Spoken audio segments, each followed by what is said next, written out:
second half wasn't ideal, and it's a poor goal from our point of view to concede.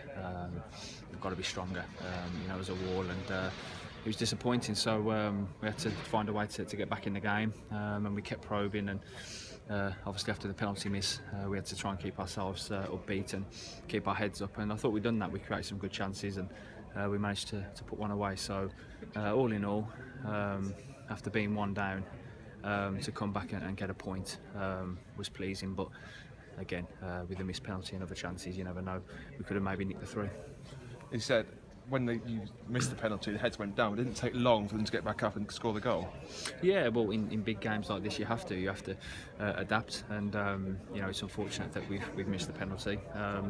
But yeah, you keep going, and that's exactly what we did. We battled hard, especially second half, and to take away a point, was probably the least that we deserved.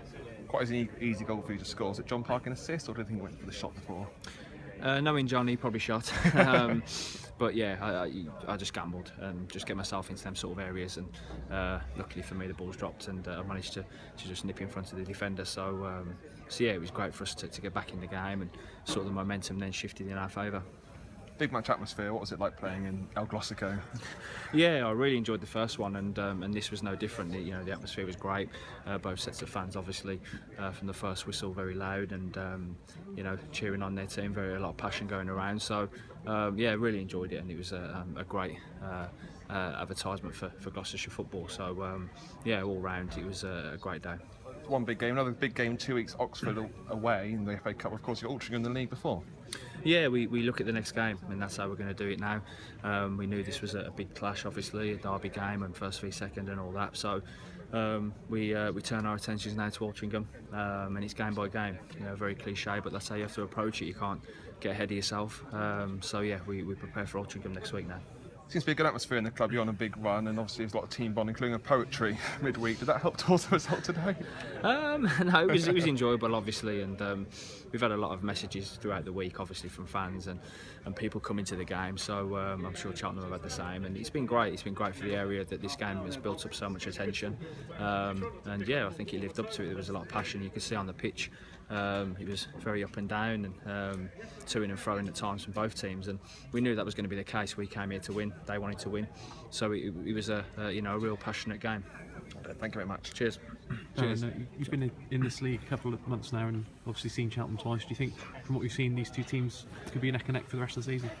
Yeah, without doubt. I said before the game, I think that's going to be the case. We're both going to be up there challenging to the very end, and you can see today that it's two very good teams going up against each other, two strong teams. So yeah, I think it's going to be a case of who can stay most consistent throughout the season, who can keep picking up points, and I'm sure it's going to be very tight all the way through.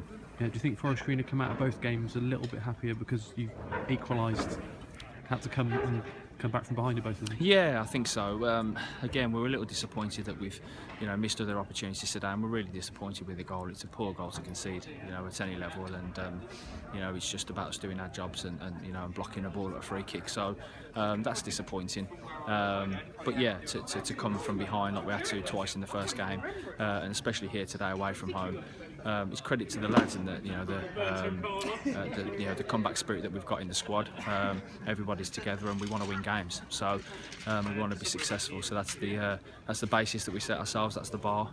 We have to continue to try and reach that. Yeah, and 5,500 here, and over 800 from Forest Green. That's considering the home average. That's a great turnout from Forest Green, isn't it? It's great, yeah. And like I said before the game, it was built up to be a big game for the area, and obviously two teams at the top end of the league trying to get into the Football League. So it's great. It's great for Cheltenham. It's great for us, and I'm sure the fans have gone away today happy with what they've seen. It's been a to and fro game, end to end, and I'm sure they've got the money's worth today. Yeah, brilliant. Cheers, Darren. Cheers.